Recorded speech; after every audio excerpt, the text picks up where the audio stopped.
Parties in Kenya and parties in other countries outside there.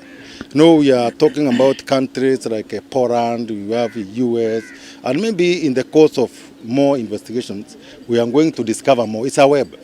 And this is not something which has not been, which has been happening to just, to only one, victim. There are several. I can assure you that by tomorrow, the day after tomorrow, we are going to hear another, company which fell victim to these fraudsters. We are going to name them already. We have recovered, and we are only going to go, to the victims and the interview.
Citizen